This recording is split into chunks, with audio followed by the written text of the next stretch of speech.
What's good, everybody? Welcome in to the Early Edge Week 5 Mega Preview presented by Caesars Sportsbook and Casino. This is the most important hour of the entire week as we look forward to the week in the NFL. We talk about size. We may be throwing out a prop or two, but we get you set for the entire week from some of the best minds in NFL handicapping in the world today. Let's bring in the stars of the show because you know who I got this week. Live from Nashville, Tennessee, the Pit House level, Mikey M. Squared. Welcome back, sir. Good afternoon, Coach R.J. Good to see you here. Welcome to everybody in the chat. Fired up for Week 5. Got a few plays I like. Actually, quite a few. I think I have 5 total plays already here for Week 5. Can mean only one thing. It's going to be a great week. And that means you love this board this week. And if Mikey loves this board, that means you pay attention. Now, his name is R.J., but we call him the Stoic One. He is our NFL guru. It starts and ends with him. R.J. White, good afternoon. Good afternoon. I have 5 plays up on sportsline.com, against the spread picks. I'll share a couple of them here today, along with a few other things I like, a teaser and a team total I like. My power ratings for week 5 are also up at Sportsline. In them, my Buffalo Bills are not the number 1 team, at least not by themselves. I have them as 8 points better than average, tied with the Kansas City Chiefs after that dominant performance on Sunday. So I think both those teams deserve to be number 1 right now.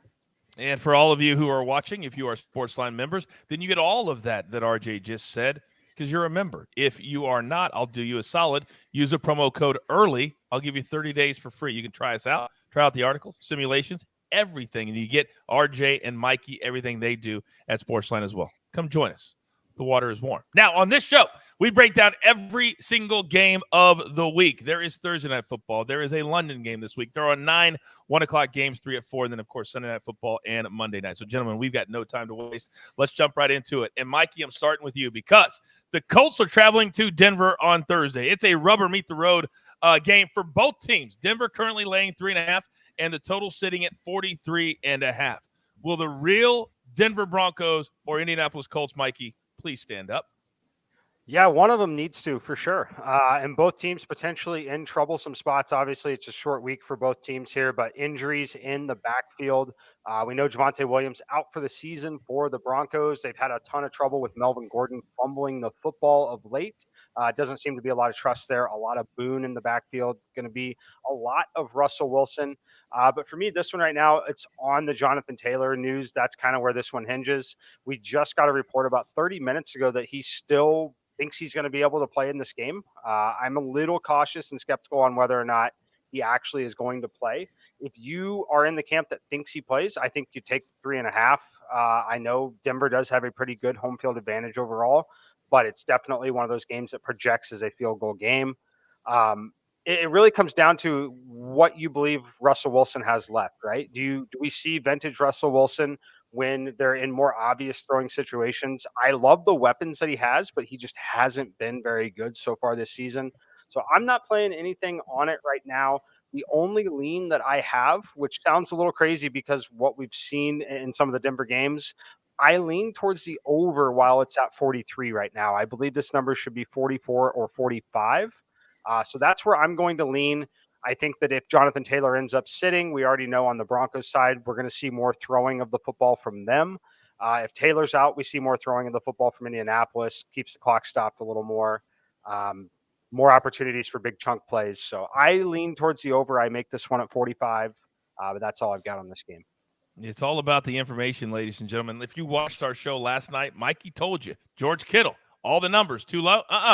He was going to be blocking. What happened in the first half? He was blocking the whole time, almost as if they've been watching the show. So, RJ, let me come to you. If the game script is what Mikey said it's going to be, and the Broncos earlier on Early Edge in 5, Prop Stars gave out Jerry Jeudy over 50.5 receiving yards, will this finally allow them to open the offense up? It's possible. We've been waiting for it, though, for 4 weeks, and it seems like they'll gain a lot of yards and they just won't put points on the board. So is it going to lead to points is the question. You figure it's all going to regress to the mean eventually, but maybe just Nathaniel Hackett is terrible in the red zone and doesn't know how to call red zone plays. We've seen offensive coordinators in the past that like to run sideways at the goal line, and they wonder why they can never get into the end zone. And so maybe that's just what's happening here. I mean, Indy appeared to finally wake up against Tennessee after going down 24-3. Some of that might be garbage time, but, they got back in that game. They had a chance late. So, it's not really garbage time if you have a chance to win. Matt Ryan looked the best he has had all year. after that slow start. I think he just needs to stop fumbling, which I don't think is a repeatable issue for him. I just think it's a weird thing that's happened, and it's not going to continue. Denver's offense looked great for a half, but I'm shocked that defense gave up 32 to Las Vegas. That's supposed to be the strength of the team. And so Vegas came out and scored all those points. Has me worried on the Denver side, especially since we know they won't have Randy Gregory in this game. He's on the IR. We know they won't have Javonte Williams. That's two big pieces. So even if Jonathan Taylor is out in this game, that's two pieces, one on each side that are key for Denver that they won't have. With Russ not playing well, I don't think this line should be more than 3. If you can find it at 3.5, I like Indy, even if Jonathan Taylor gets ruled out. But if you think that is a worry, I would wait. And then obviously the line's probably going to go up 3.5, maybe even 4, and take it there. Yeah, that's great advice. And, of course, we'll be live at 7:30 p.m. on Thursday night as we get set for Thursday Night Football. We'll be able to break it down a lot more specifically when we see who's going to play and who is not going to play. By the way, Sir Herc in the chat, RJ, said, I went 7-2 using RJ's power ratings for anybody that's not a SportsLine member. That's pretty good, huh? 7-2. That works. That works. What do we say all the time? It's about the information. It's not always about the picks. It's about the information, and Sir Herc has figured it out. Follow his lead. All right, so that's Thursday Night Football. Now we have a London game, and I'm sure Aaron Rodgers, RJ, is loving the fact that he has to travel to London with all these young receivers and this offense that can't seem to figure it out. But they did escape last week in overtime over the Patriots. Now the Giants don't look now, but they're 3-1, but they may have an issue at the quarterback position. You have a play in this game. Talk to me. I admit the Packers as part of my teaser. They're 8 right now. Tease them down to -2, get it under the 3. I'm surprised how poorly Rodgers played in the first half against New England, but he eventually got it together. Green Bay's defense weaker against the run, where the Giants excel. You know, that's all they're going to be doing is trying to run the ball in this game. But I don't know who's playing quarterback for the Giants. I mean, it's either going to be Daniel Jones, running on a bum ankle. It's going to be Tyrod Taylor if he's able to pass concussion protocol. But are they going to let him on the plane for an international flight? If he's not completely fully passed, I'm not sure. So they're working out quarterbacks. Maybe they bring in Jake Fromm, but it seems to me Davis Webb is probably going to start. And in that case, the Giants go down to my worst team in the power ratings, even at 3-1, because they don't have a semblance of an offense if they're starting, somebody that's not named Jones or Taylor in this game. This is going to be the best offense the Giants defense has faced by far. Unless Rodgers falls flat in the first half again, I think Green Bay is going to run away with it. So I think this line's going to go up if the top 2 Giants quarterbacks get ruled out of this game. So you're kind of on a ticking clock to tease it. So that's why I wanted to tease it here on the show and get it down under the 3 to Green Bay -2. I say it all the time. This is the most important hour of the entire week. You got to beat the numbers. And Mikey, when you look at Saquon Barkley and the fact that he's now healthy, he can't have any worse luck. Now his quarterback goes down. And you love this exact same bet. Tell me why. Yeah, I'm on the same thing here. It's pretty standard when you get a number like this with a team like this. So I'm teasing the Packers here. Get it down to 2. I'd still play it if it moves to 8.5 at 2.5. Obviously, don't want to tease it at 3 where a push condition causes the teaser to lose. So if this moves to 9, I'm sorry, you're too late. Do not tease it at that point. I would not recommend that in an international game like this. But yeah, it's largely what RJ said here. It's the quarterback position on the New York Giants. The best I can make this game for the Giants right now, in considering the travel, everything involved, is 11. I have a huge edge on this game. I mean, I say huge edge. It's a meaningful edge here from 11 to 8. It's just such a great spot for the Packers to bounce back. Really weak opposing offense on the other side. It's going to be a healthy dose of Saquon Barkley. They're going to get to stack the box against him. He's still going to have his 30 touches in the game. But Aaron Rodgers and company, Aaron Jones should have a huge day in this game as well. I like the Packers here in a teaser, and I'll give you the other teaser leg here in a little bit. All right, very, very good. Now, Greg in the chat says, RJ, would you take the alternate line to -14 for the Packers? I think that's probably too high. As Mikey's saying, you don't know what's going to happen in these international games. We don't know what Packers team's going to show up if it's that Packers team from the first half against the Patriots. Even if the Giants can't throw the ball, it could be a close game because the Packers should have run away from a team quarterback by Bailey Zappi, and they didn't. So, I don't know that you can trust them to cover a -14 in an international game at home. Maybe I think about it if Davis Webb gets installed at quarterback, or God help us, Jake Fromm. But I just think with the conditions in play, I would play the -8. I think I'm okay with that, even not knowing what happens at quarterback for the Giants. I'm not going to go too nuts and play an alternate line here. All right, very, very good. Be careful. Don't go crazy just because it looks like something. Listen to the experts. All right, let's move on to the regular slate. There's 9 1 o'clock games this week. The first one, the Titans, -2.5. Now, they went on the road last week, gentlemen, and they got the job done. They won at Indianapolis. Now, the Commanders, and I saw a very disturbing video today of some fans that have a new Commanders theme song. That's how bad this franchise is right now, because that was horrible. Total 42.5. We do not, as a brand, have a play on this game yet, but Mikey, let me start with you. Is Tennessee better than what we're giving them credit for? Yeah. They're not as bad as we've made them out to be at times. I think that they could, in theory, still be a top 10 team in the NFL. Maybe it's a stretch, but 9 through 15 is still incredibly bunched. So you can move them up and down wherever you want to there. But this was close to a play for me. I almost laid the 2.5 with the Titans here. Look, you never like to do things like that on the road, but I do make this line almost 4. It's about 3.7 right now.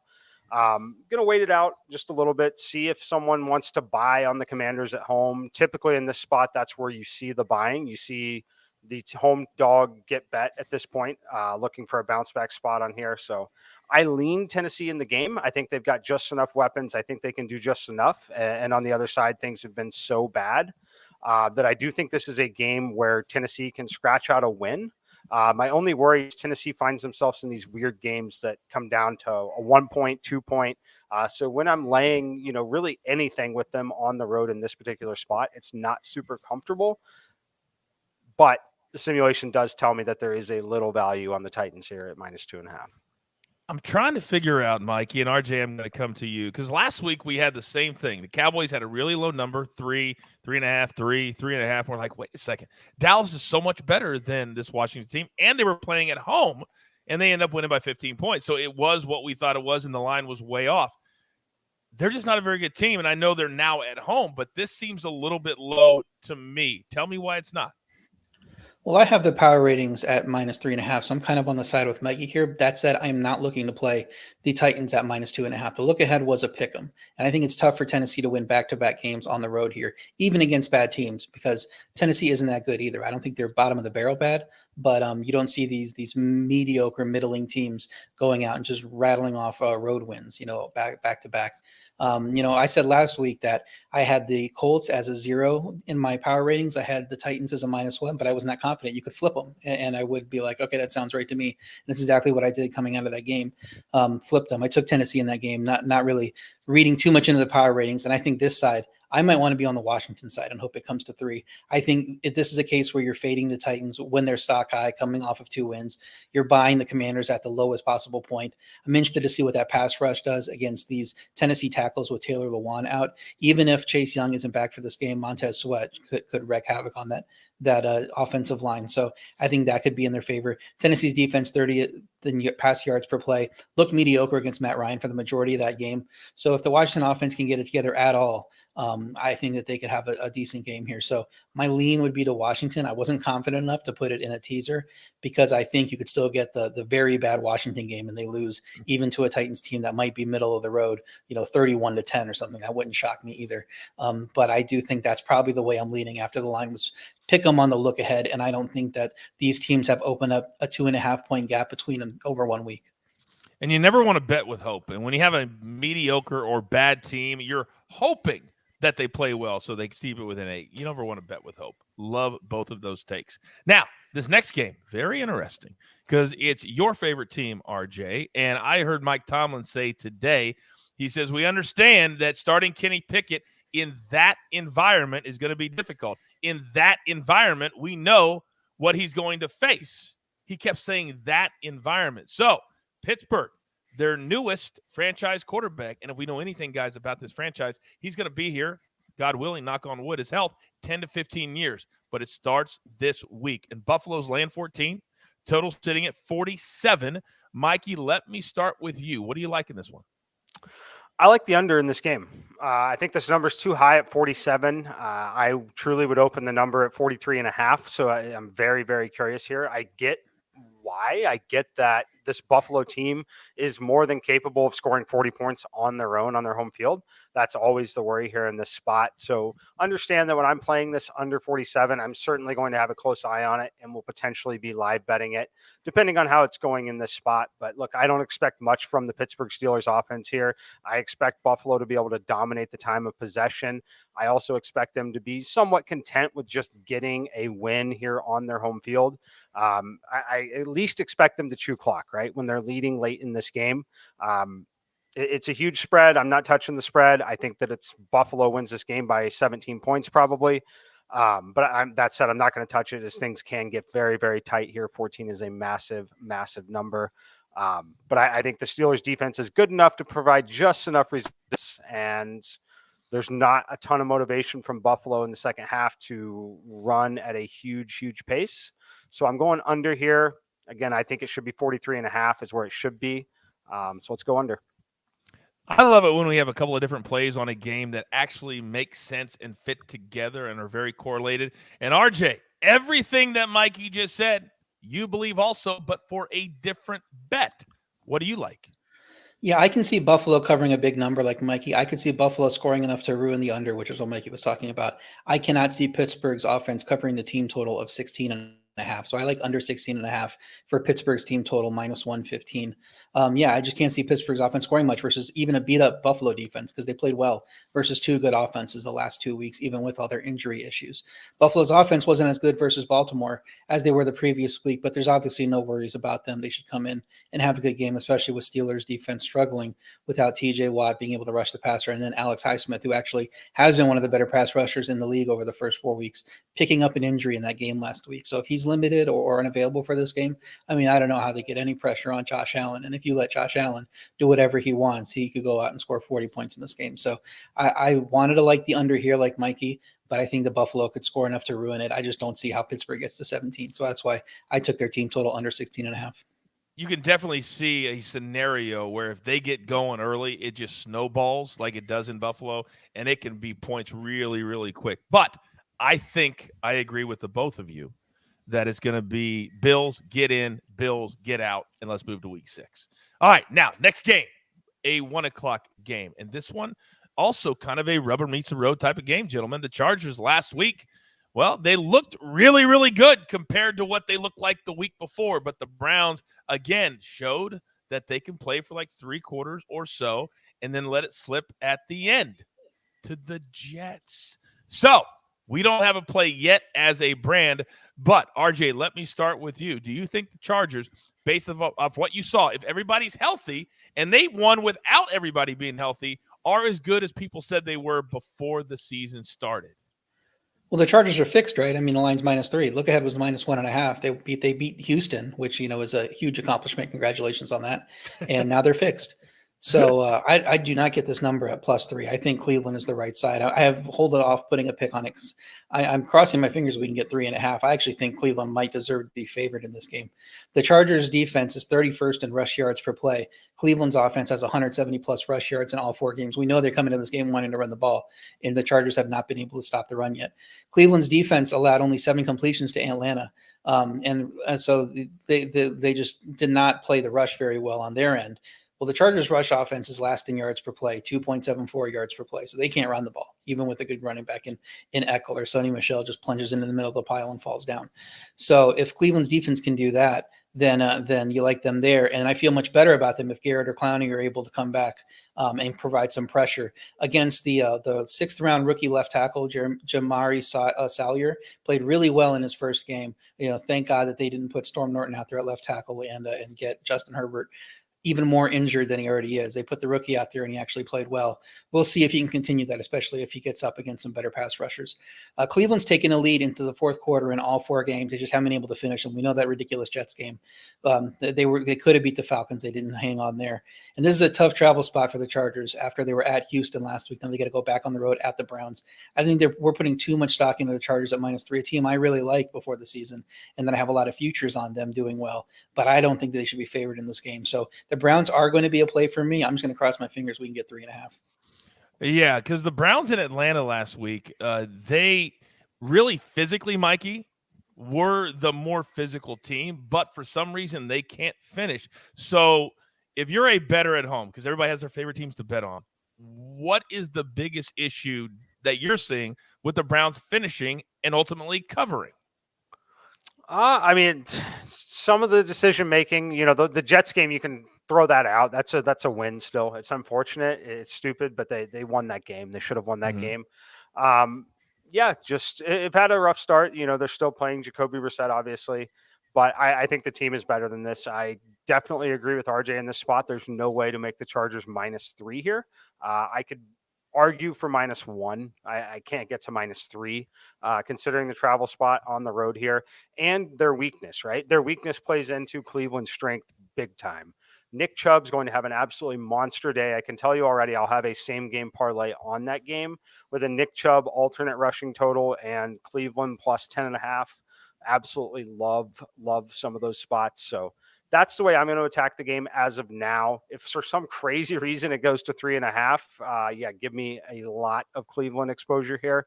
I think that they crush them on the ground, and it's a competitive football game for a while, but I don't believe in the Chargers right now at all.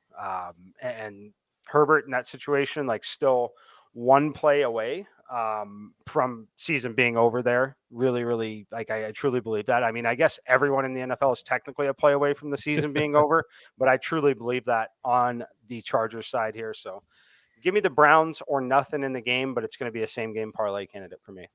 All right. And for those of you who watch our live shows on primetime nights, Thursdays, Sundays, Mondays, you've been cashing these same game parlays like this with Mikey and, of course, with Prop Stars.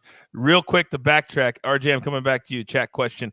Would you feel safe playing the Bills to win both halves at -135? Yeah, I think so. I'm a little worried about how they've started. So who knows what the issues are there. But at a -14, I mean, you got to figure that they're going to go into the halftime with the lead, and then they'll go ahead and win from there. So their defense playing against a rookie on the road in his first start, I don't think they're going to give up a ton of points in the second half either. So -135, it's a little steep for me, but I think if you're interested in playing it, I think it's fine. Is it very similar to in soccer? And there's a lot of you who are brand new to betting for football and for soccer, kind of a halftime, full-time bet. What it means is you have to win both halves. So they could be 7-0 in the first half. Then they still have to win the second half, unlike the soccer bet. So a little bit the same, but not exactly the same. All right, next game.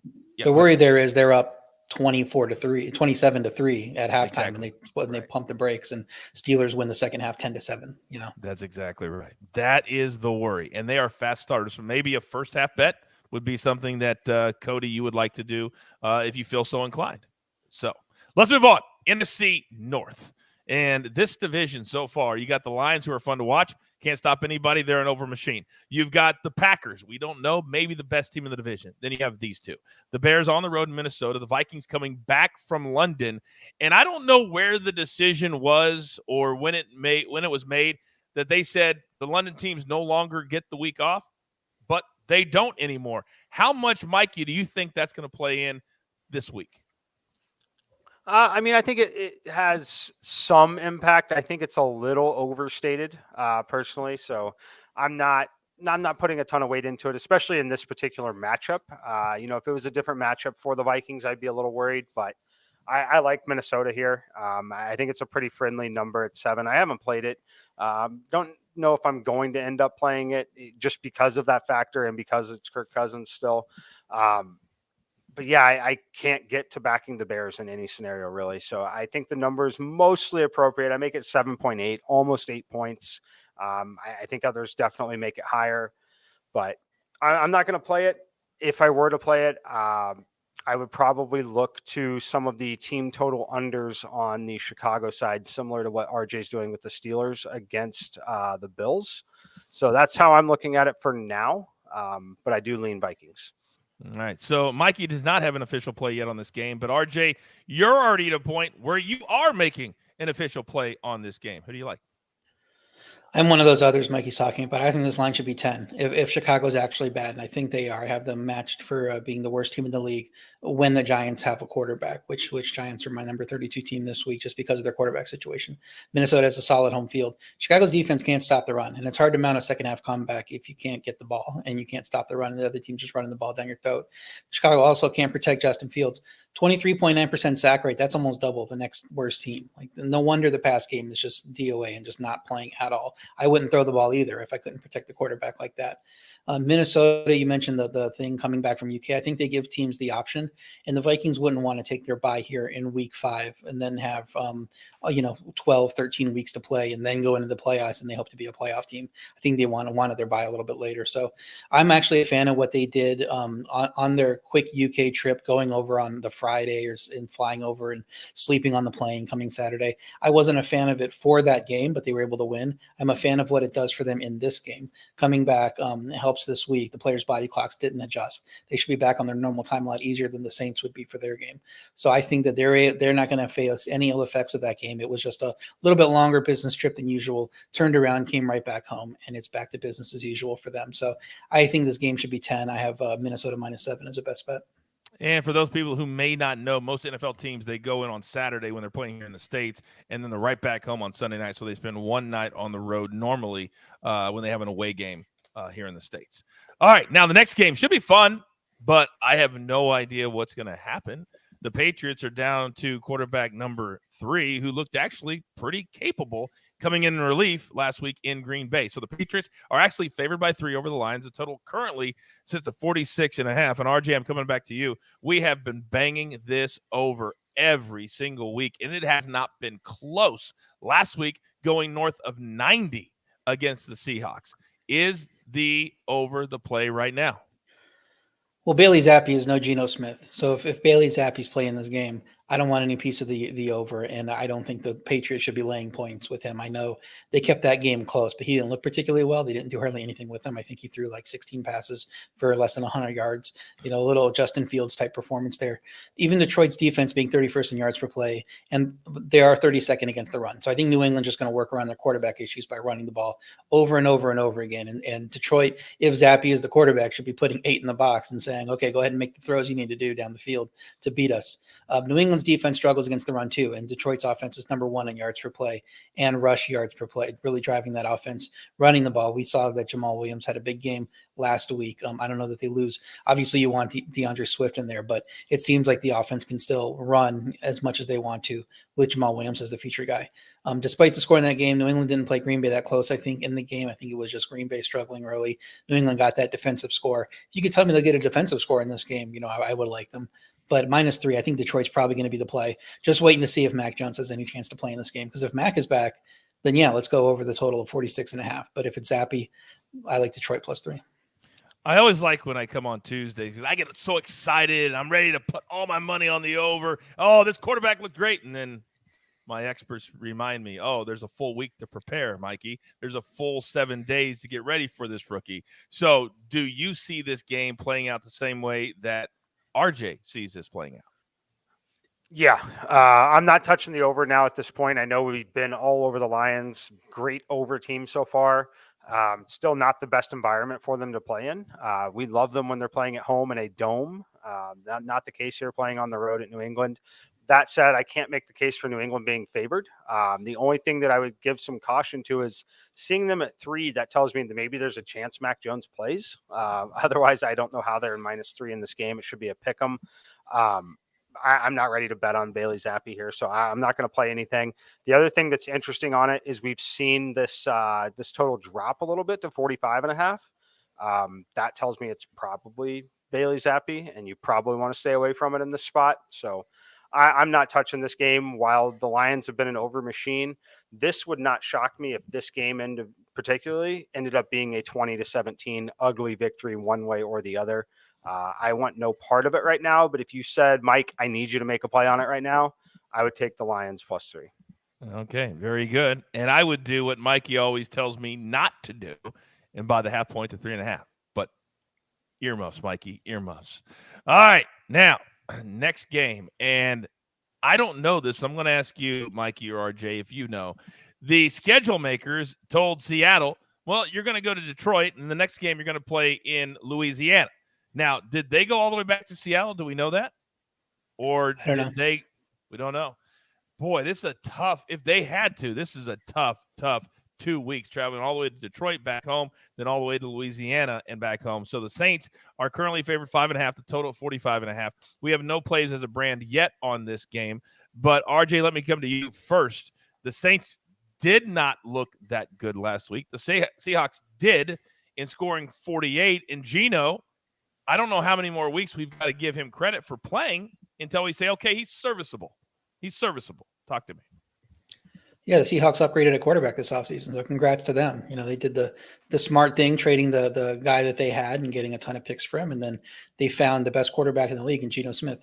I think we can start thinking about Seattle like we do the Lions. They're an over team. Seattle's defense, 32nd in yards per play.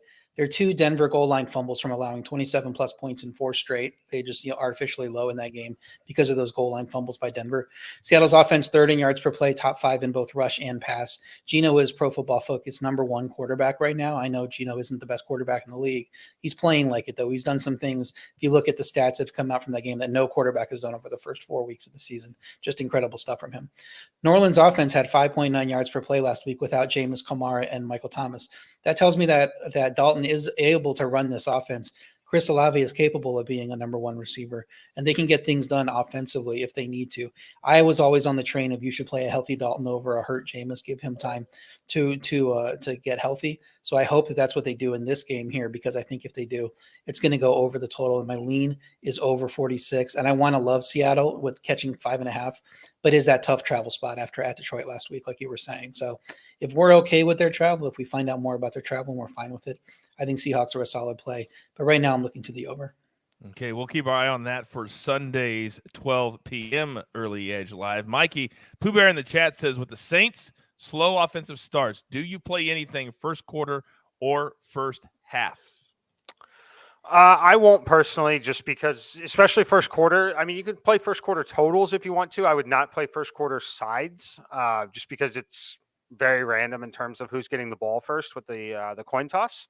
Has a massive impact, especially in the NFL where the clock is rolling, does not stop on first downs. Makes a huge difference. So I would not touch sides in the first quarter personally. As far as where I'm leaning in the game, I'm exactly with RJ on this one. I like the total. I have the total all the way up to 48. I think the number should be 47.5. I think that we might see it trend that way throughout the week too. It'll be very interesting to see how the market reacts to that. But Geno has been good. He's been efficient enough. He still has some decent weapons in Tyler Lockett, DK Metcalf. We already know the kind of weapons on the other side of the ball. Andy Dalton, I agree completely. I think he should start the game. I would much rather see him step in here and play again, as opposed to Winston knowing that he's hurt, especially if he gets some of the other weapons back to play with. So I am with RJ. If I had to play the game right now, it would be over. I don't look, and then again, if you ask me for sure on a spread side, I would wait till it gets to 6 potentially with good news on the Saints side, and then play the Seahawks at 6. But I feel better about the total. Yeah, I agree with you too. It just screams yuck to me with that 5.5 staring you in the face. I agree with you. I would love to see just a track meet up and down and just bet the total and just watch it cash in the third quarter like it did in Detroit this past week. All right, another surprising team, gentlemen. The New York Jets. They're 2-2. They welcome the 3-1, but Tua-less Miami Dolphins to town. The total sitting at 44.5. The Dolphins are favored by 3. On the morning show, our newest, Katie Mox, is playing the Dolphins -3. So, Mikey, you agree with her, but tell me why. Yeah, this is my favorite play of the week, which is a little scary. It's an obvious spot. I think a lot of people want to bet it, but I've already played alts on this too. I played it at 6.5. I played it at 3. I played it at 6.5, and I played it at 10.5. I like the Dolphins a lot here. Look, Tua, how good he is, undecided at this point. I don't think the drop to Teddy Bridgewater is massive from Tua personally. While on the other side, the Jets did not deserve to win the football game that they won last week against a Steelers team that we do not think is very good at all. This Miami defense is legit. They've got weapons. I don't see how the Jets are going to contain Tyreek Hill and Jalen Waddle if Teddy Bridgewater is able to deliver the ball. He's got a full week to plan and prepare with the weapons that he's going to have. I would make the argument that the Dolphins could have beaten the Bengals the other night in that awful situation that they were stuck in. I like the Dolphins here in the spot. I think the spread in this game should be 6, and I think it's off, and it's always concerning when you're that far away from the market. So for my sake, I'd like to at least see the market move this to 4 by the time this kicks off. I don't know if we will or not, but I trust the data. Obviously, if you followed me for a while, you know that I always play it no matter what when it comes to that. So Dolphins, best bet of the week. Absolutely love them. Another massive game for Tyreek Hill. Mikey's right, RJ, that this probably should be 6, but it's so scary when you don't have your number one guy to then go on the road and lay that big of a number against a team that is 2-2 and has figured out a way, albeit craziness, to get to 2 wins. Why do you think the spread is where it is? Because I'm on the other side. I think the line should be lower. The look ahead was Miami -6. I think we're not giving Tua enough credit when we talk about him like that in relation to Teddy Bridgewater. I think he's worth more than 3 points. I think he can do more in the offense than Teddy can. He's more of a caretaker, capable backup, and come in, can save some games for you on the road. He wasn't able to do it against the Bengals, but he can come in, be competitive. But I think the ceiling of the pass offense is lowered with him, maybe even significantly lowered. And Miami struggles to run the ball, and the Jets have a great defense. So I don't think they can turn to the run game and take the pressure off Teddy. I think it's all on Teddy right now. Zach Wilson had an uneven debut. I thought that he'd be rusty coming into that game. That's why I like Pittsburgh -3. I was right. He didn't look very good. Turn it on in the fourth quarter, though. And if he starts getting his feet under him, I think he can succeed against this Miami defense that hasn't really looked that great. And the key thing here for the Jets is they've been losing tackle after tackle, on offense. Guys going to the IR, Becton, George Fan, all these guys. They moved their former first rounder, Elijah Vera Tucker, from the guard to left tackle, and he did a great job. And I was worried that when they did that he was going to get injured in the game and be out for the year, because that's just how it goes with Jets tackles. But he survived. He's going to play in this game, hopefully a left tackle again. And he might be able to protect Zach Wilson there because he did a good job there. So I think 2 is worth more than 3. This came down off 6 off the look ahead, 2-3. I think it should go the other way. I don't think it's going to. I think most people are lined up on the Mikey side and it's going to tip over 3. And once it does, I'm probably going to be looking to play the Jets. All right, very good. You can turn on your notifications every time my guys make a pick or put out any information. Follow them so you can get it. Great information like that. Now, ladies and gentlemen, this next one, very interesting. There's a lot of external factors if you believe what the New York Post reported today. If you believe the headlines, which I hate doing because half the time they're wrong, but just reporting what's out there, that Tom Brady's wife, Giselle, has hired a divorce attorney. And his play so far this year, he missed 2 weeks in preseason. He has not looked good, and they did not look good against the Chiefs. So, gentlemen, with that being said, we do have a couple of different plays on this game. The Bucs are laying a robust 8.5 to the Falcons, who just beat the Browns at home, total 48. So, RJ, let me come to you first. Let me ask you about the Tom Brady situation. Do you think that is affecting his play in any way? No, I think if anybody, gets all that out of his mind the minute he goes on the field, it's Tom Brady. Tom Brady's a very singularly focused guy on the field, and I don't think he lets those distractions creep in at all. So I wouldn't worry about him. I thought their pass offense actually played pretty well last week against the Chiefs. The defense just couldn't do anything. And then the run game couldn't do anything. So it became all on Brady. And even with those receivers back, they weren't 100%. They're going to be better in this game. Bucs coming off a tough home loss. It came versus potentially the best team in the NFL, like I mentioned at the top. Atlanta caught a few early breaks against Cleveland, and the offense played well late for the win. But I don't think Atlanta is as good as they've looked. And the concerning thing to me in Atlanta is their defense. I actually thought that the defense was going to be the strength of the team coming in with some solid players like they have at cornerback, at defensive tackle. They allowed 400-plus yards to both Seattle and Cleveland. They haven't been impressive at all. Completed 7 passes isn't going to cut it when you're facing Tom Brady. They were 7-19 in that game with Mariota. The elite Tampa Bay rush defense fell apart against Kansas City. I think they're going to step up here in a matchup where they don't have to play Cordarrelle Patterson. It's rookie Tyler Algier, and then some collection of who knows guys like Caleb Huntley, Avery Williams. Tampa Bay needs a big win here. Back-to-back home after back-to-back home losses. Getting those receivers healthy is huge. I think that the pressure is on for them to come out and put 40 up in this game and win it convincingly. I'm teasing Buccaneers down to -2.5. I think this game should be north of 10 again, like I did with some of these lines. So I think there is going to be value playing them straight, but at -8.5, I think it's only going to go up from here. So now is the time to tease it. So I'm teasing Green Bay -2 with Tampa Bay -2.5. And then you also have Tampa Bay, and then are you teasing Kansas City down to 1 also? I'm okay with that. I'm actually going to play Kansas City straight on my end. Okay. All right. Very good. Now, Mikey, you also have a teaser leg in this game. Talk to me. Yeah, I've got 2 teasers with this game. The first one's going to be with Green Bay, just like RJ here. I love this spot for the Bucs. Again, I make this game 10. And I would argue that this is a one that you could definitely look at playing alts on. I think the Bucs absolutely roll here. Getting the receivers back, huge, especially having another week to work together again, get back to full strength here. Massive for this offense. Yes, they didn't look great against Kansas City, but they weren't as bad as the scoreboard really indicated. Having the fumbled kickoff that led to an instant score, started the game off on the wrong foot. You lost a possession there. The other team gets the ball to start second half. Just all things like that really kind of snowballed that made that game look a little worse than it was. They're a significantly better team. Atlanta, not having Patterson, he was the one thing that was electric enough for them that could get enough yards per carry, yards per touch to really make things interesting, extend a drive or two that could potentially lead to the game getting interesting. That's not going to happen here in this spot. I like the Bucs. Again, I make it 10, played it in a teaser, get it before it goes to 9. We don't ever like to have -3s hanging there on our teasers because once again, a push on a teaser loses the entire thing. So do not do that. But while it's at 8.5 now, I don't expect it to last there much longer. So grab it if you want to tease it. So much great information. I know I tell you guys a lot at home, but this is a business about the information. It's not about the picks. It's about the information. All right, now this next game, and I saw a lot of people on social media about, 10 or 15 minutes in to Sunday's games when the Jags were up 14-0. Oh, the Jags are for real. Oh, Eagles not as good. And then they barely score again the rest of the game. So who are the Jags? Well, right now they're laying 7 as the Houston Texans come to town. And some people are saying, Mikey, that the Jags are the best team in their division. Are they right? Maybe. The Colts should still be a better team. The Titans should still be a better team when they're at full strength, but they've closed the gap considerably for sure.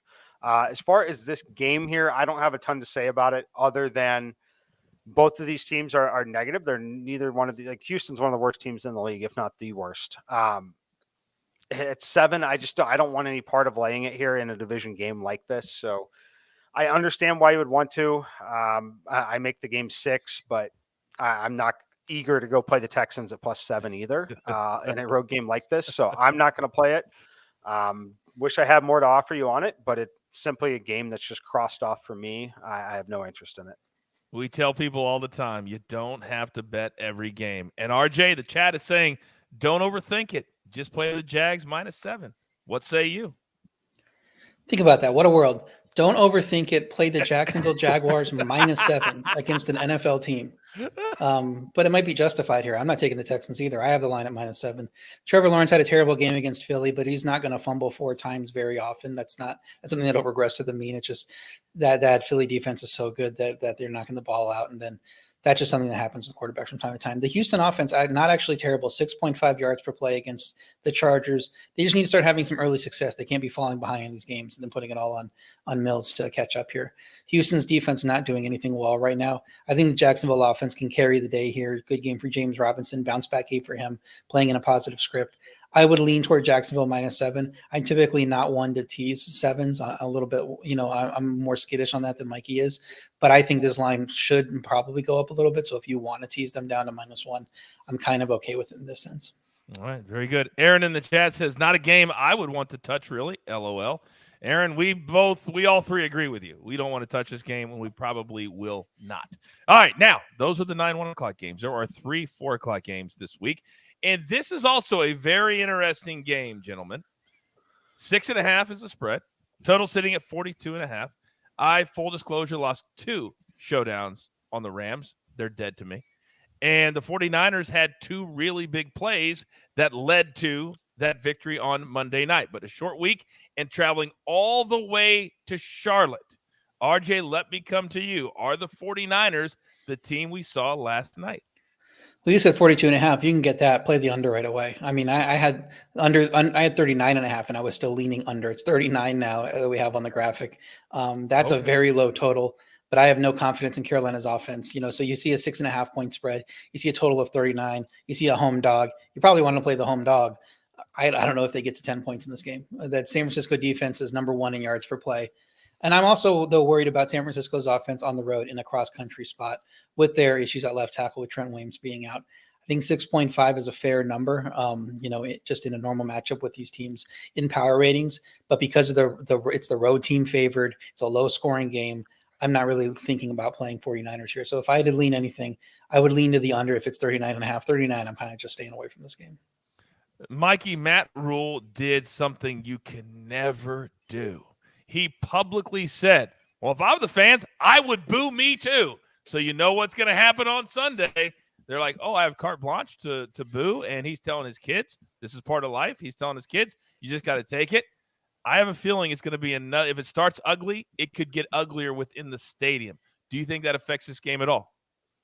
Yeah, I mean, I definitely think it affects the game a little bit. Look, I think that it's the San Francisco 49ers defense that affects the game, and having Baker Mayfield throwing passes, Christian McCaffrey is going to have to step up and have a fantastic day for them to have any chance of winning this game, in my opinion. I think the number's right. I make it 6.2 actually, but I downgrade a team like this after a big win coming in this kind of a travel spot. So I'm not going to play it. I still have a little edge left on the under actually, even though it is a low number at 39. I have this at 37.5. I like the defense a lot here for San Francisco. Another game I'm probably not going to end up playing anything on. I totally get why you'd want to bet the 49ers minus 6.5. I totally get why you'd want to break all the rules and try and tease them on the road here, get them down to minus half or play them on the money line in a parlay. Like, I totally get why you'd want to do all those things. I'm not going to do it. I'm still not a huge believer in Jimmy Garoppolo, and it's just another game that I really don't want any part of. Potentially live betting on totals throughout the game because, like RJ, I'm not sure that Carolina scores in the game or scores more than 10 in this game. Very interesting. Now, I know that he's getting teased, but I don't always like it when legends are teased. In the chat, they're like, does Mikey have a 100-leg parlay ready for us today? LOL. Mikey, can you tell me what your model allowed you to do last night in the $1 million contest at DraftKings? Who won that last night? We did win it. Yeah. I shared it with quite a few people because it was on SportsLine from the outside as well. There were not all SportsLine members, but yeah, we did we did pretty well. The only unfortunate thing is we had a 12-leg same game parlay that hit 11 of them. And the leg that did not cash was the Rams plus 11.5. That was a plus 3,400 ticket. I made about $8,000 last night. It would have been a $22,000 night. Yeah. Every time you guys want to tease us about the fun things that we do, a lot of them are fun, but a lot of them cash. And there's an example of it. So I'm just saying. All right. Next game. And this one, I think, is going to tell us a lot, gentlemen. It's going to tell us a lot in the weaker, and I would say much weaker, NFC. Cowboys traveling to SoFi. Take on the Rams, 4:25 Eastern. The Rams are favored by 4.5 currently. Total at 42.5. Now, Dak Prescott has made it very clear, and I think it's because he's worried about not getting his job back. I know he makes $40 million. I get it. But Cooper Rush is the guy right now. If you're just going from a football perspective, Mikey, you don't take him out. But we know finances can dictate who plays. Why are the Cowboys getting 4.5? Well, I mean, it's a road environment. It's a road game. There'll probably be as many Cowboys fans in the stands at this one. But, yeah, it's, there's a lot of talk in the locker room, quarterback coming back and not. I want to back the Cowboys. I probably back the Cowboys at 5. I'm always worried about Cooper Kupp. He's just a fantastic player. So hard to defend. Tyler Higbee actually looks really good for them because that's all they have. And they've still got enough of a pass rush that the things could get dicey. The only thing I'm getting to in this game, though, is the over. It's under the number that is a very key number in the NFL, which is 44. I have this one at 46.5. I trend towards the over here in this spot. I do think that Dallas can put up enough points. We've seen it with Cooper Rush that they can be competitive enough in pretty much any football game, any matchup that they have right now. And I expect a little better performance from the LA side here. I expect them to put up points. Look, they're putting up 9 points last night. They didn't play that bad, I would argue. They should have had 16 points in the game. Having said that, I like the over here. If it got to 5 or north of 5, I would strongly consider playing Dallas. Yeah. I'm strongly considering it right now before we get to tomorrow. But again, I'm always I'm the host. You guys are the experts. So RJ, my mind is a little bit blown here based off of watching these two teams play, which I know you can't always do that when you're setting a line. But the Cowboys the last 2 weeks, not only have they looked good, they've looked motivated. You even got Mike McCarthy giving fist pumps on the sidelines. This is a different current Cowboys team than we've seen in the past. Explain why this, in your mind, is the line this week so far. Well, the look ahead was Rams -7. And I mean, I'm typically fading that big of a line move anyway. I'm looking to play against that as an overreaction play. So I think if you move it down any further, the expert's going to want to be jumping on the Rams here. But the Rams offense looks mediocre, now 31st in yards per play ahead of only Washington. Dallas's defense 4th in yards per play, 2nd versus the pass, 4th in sack rate. I think the Rams offense could be in trouble in this game. I was interested in playing the under here. It was 45.5 earlier. So I was leaning under there. It's already crashed down 2 points. And everybody had that idea and jumped on it all at once. I'm not going to play it at 43.5. So the Rams defense not really playing up their ceiling either. But I think this is a good spot here for the Rams defense against Cooper Rush. I know he's looked good. I know that he seems like a starting quarterback in this league with his play. But with those guys, they might string together a few good starts, but you got to wonder when it's going to come crashing down. No quarterback can continue to have success start after start after start, no matter who they are, much less, this no-name backup guy. So I think he might be under pressure here, knowing that this might be his last start and Dak might be ready to come back. And so he has one more chance to show what he can do, put under pressure against Aaron Donald, rushing the quarterback. That's not going to be a good look here. So I'm staying away from this game. I was interested in playing the under when the total was a little higher. Now I'm probably just not going to play anything. Do you see a scenario that they don't bring Dak back when he's healthy? No, they're paying him too much. They got to play him. I know that Jerry likes to, stir up the pot there and get people talking, but Dak's got to be the quarterback. Maybe they can extend it and push it back, his return a little more. Say, just get 100%. No, don't play anything at 100% if Cooper Rush keeps winning. But I think Dak is definitely the quarterback long term. Golly, that'd be. I even go back to his history. He's not been a playoff quarterback in doubt. I agree with you. $40 million is $40 million. All right. Let me comment on that, Coach, real quick. Yeah, please. When I would bring Dak back, I think we'll see it before then. But you look at the schedule, they play at LA. I would not bring him there. They play at Philly. That's probably where he's going to play, is at Philly. I would not. I would let him debut again at home against the Lions the week following that. That's where I would set him up to have at least a little bit of success. I would not bring him back, a rusty Dak Prescott, in my opinion, back on the road against that Philly defense. I don't think that would be a good idea. So that's probably what they'll do. The problem, the problem there is, though, I think it makes sense if you want to keep him healthy. But if you think that he's your best option, you have to play him in that game against the division rival, because that game might decide the division. So if he gives you your best chance to win, and that's what has you convinced, you have to play him if he's ready in that game. Man, I agree with all of you, and you're being very, very smart. But I'm just the history of this Cowboys team. Why? I got to stop. I got to move on, because if Jerry Jones just frustrates me, the whole thing frustrates me. So we always say why. It's never going to change. It's never going to change. All right, now speaking of the Eagles that Mikey was just talking about, the Eagles are the last undefeated team left in the league, and they looked every bit the part. Defensively, offensively, they got a leader in Jalen Hurts. They've got a great wide receiver in Devontae Smith. They're laying 5.5 on the road at Arizona. Guys, 2 good quarters for Arizona has allowed them to get 2 wins.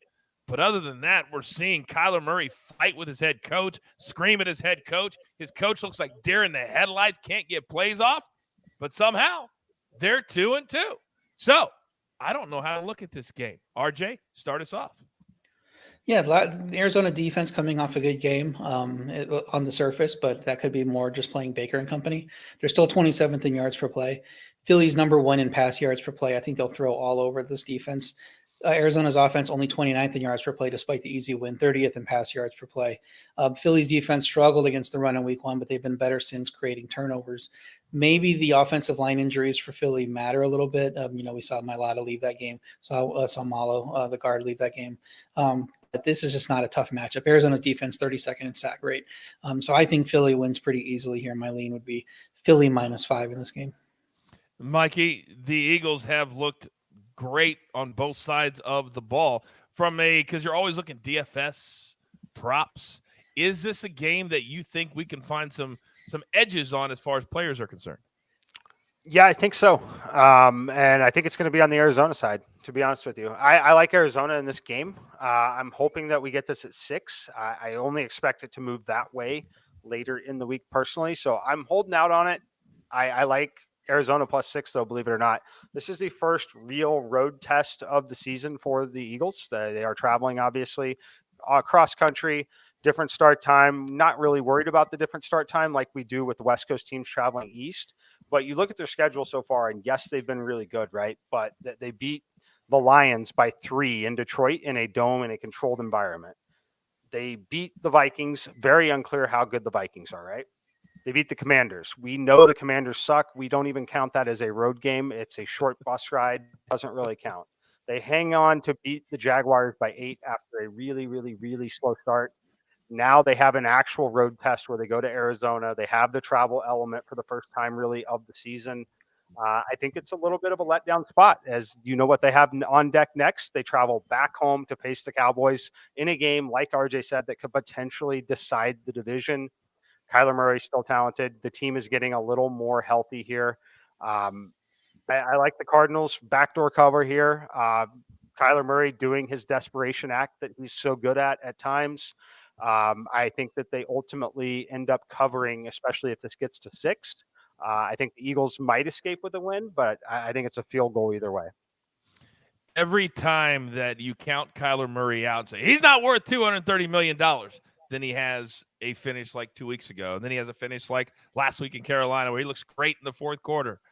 Oh, but he is a frustrating – if you're an Arizona Cardinals fan, I'm sorry for you because it's got to be incredibly, incredibly frustrating.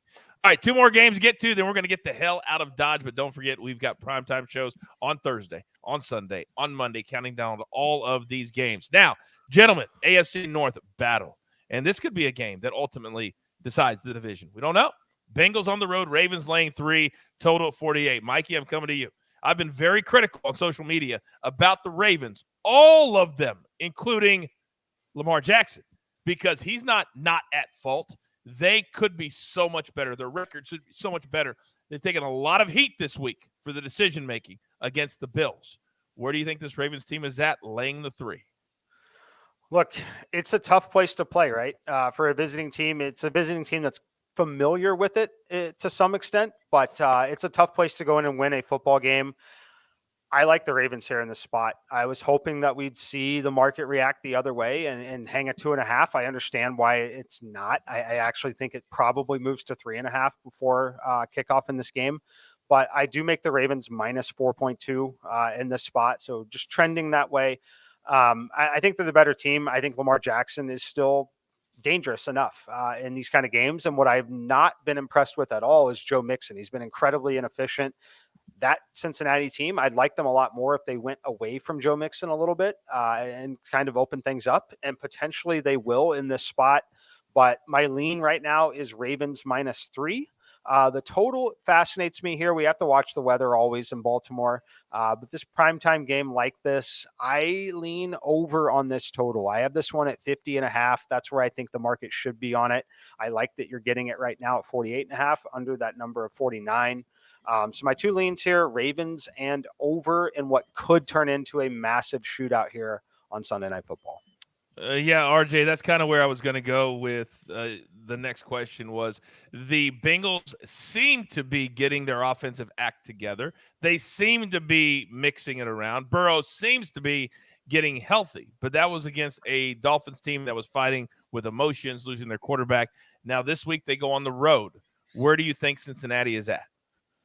Yeah, the Cincinnati offense 30th in yards per play, but they are second in time of possession, and they're good on third down. So they're not being very efficient with their plays. They're not being explosive, but they're maintaining the ball. They're extending drives. One of those things is going to have to, the immovable object against the whatever unstoppable force. One of those things is going to crumble at some point, and hopefully for them, it's going to be the offense dragging up their yards per play when they have these playmakers like T. Higgins and Jamar Chase. I thought that they'd have explosive games against teams like the Jets, and it just didn't happen. Baltimore's defense 28th in sack rate, so I don't think they're going to put a ton of pressure on Cincy's offense here, and Cincy could score some points because of that. Cincy's defense is solid, but they also aren't racking up sacks. I think Baltimore's offense bounced back in this game. We want to see Rashad Bateman's health, though. And if they're down Rashad Bateman, they don't have too much at receiver in terms of depth. I know Duvernay has stepped up and looked like a solid number 2 option, but the depth just isn't there. So if you're funneling all your passing game targets through Mark Andrews, it becomes easier to defend. So feels like this could go either way. I think Cincy stock is a little higher here, which is why the line came down half a point off the look ahead. It was Baltimore minus 3.5. I don't think it's going to go to 2.5 like Mikey. I think if anything, it goes up. So I would lean Baltimore. If you like Baltimore, you probably want to get that pick in now because I don't think it's going down. The nice thing is that it's the Sunday night game. So if you're having a good day, then maybe you just play the over, like Mikey said, and just enjoy the game and not sweat either side. I love that with Sunday night games. Now, there is a host at the Early Edge who will remain unnamed. I told you before the season that Patrick Mahomes had a chip on his shoulder. I told you before the season, Patrick Mahomes heard all of the talk in the offseason about his depleted talents. And he's playing pissed off. And that's the best version of Patrick Mahomes. He has a chance this week, 4 touchdowns, to pass the great Troy Aikman, who will be calling a game in career touchdown passes. Troy Aikman's in the Hall of Fame already. So, laying 7 against the Raiders, the 1-3 Raiders, at a raucous Monday night Arrowhead, one of the toughest environments in all of football. And they're playing great. So, Mikey, let me come to you because you have not just a straight, but also it was you that has Kansas City in a teaser. My apologies. So tell me what you like in this game this week. Yeah, we'll start with Kansas City straight -7. Love them in the spot. I make the number 8.5 in the simulations. I think you could make it even further than that, but I respect the division opponent and Kansas City's somewhat unique ability to play to the level of the competition sometimes. So I'm not going crazy and making it 10 personally. I'm going 8.5 is where I've got it. I like it though at -7. And then I put it with that Tampa Bay teaser that I really love. Still get Tampa Bay at 8.5, tease it down to 2.5 and Kansas City -1. Love the spot for him. I think that you're absolutely right. Patrick Mahomes is still the best quarterback in the NFL. He's got a massive chip on his shoulder. The weapons are there. The team overall is just really solid in pretty much every category. A really unfortunate special teams loss that kind of cost them at Indianapolis. Otherwise, we would definitively be saying they're the best team in the NFL right now. Yeah, I think this is a great spot for them. Primetime game at Arrowhead. Huge home field advantage, in my opinion. So love the Chiefs. Going to play them -7, and I've got him in that teaser with the Bucs. And I also think Andy Reid, R.J., is the type of coach that he also hears the chatter, and he wants to let his team know, I'm going to let you go out there and show the world just how good you are. Sunday night, national audience, they go bananas. Same scenario this week, only at home. Do you think the Chiefs are the best team in the league right now? I have them tied with the Bills, 8 points above average. So if you put this on a neutral field for this line to make sense, you'd have to say the Raiders are 1 point better than average. I do not think the Raiders are an above average team. I think they're below average, despite getting their first win. I don't think they can stop the Kansas City pass offense at all. I don't care who's catching passes for Kansas City. I just don't think this Raiders defense has it in them to stop them. If Perryman isn't back from his concussion, I think the Chiefs could score 40 pretty easily in this game. The Chiefs defense giving up a lot of points, but they're 8th in yards per play. I think the scoring defense for them will come down and it'll get more in line with how they've looked otherwise. I think this line should be closer to 10. When you throw in the Chiefs home field advantage here and consider that the Raiders are not an above average team, getting it at 7 is just great. So I have them locked in as a best bet at -7 too. I think a lot of people would agree with that. Best bet at 7, but get it in now. Don't wait until Sunday when it's 9.5, and then you go, oh, Coach, what? No. RJ told you. Mikey told you. All right. What an incredible, incredible mega preview this week. My two guys are the best, and Maestro too. So grab your paper, grab your pencil. Here is the recap of our best bets so far in this show. If we have it, if not, just let me know that, Jake. Oh, there we go, because I never ask.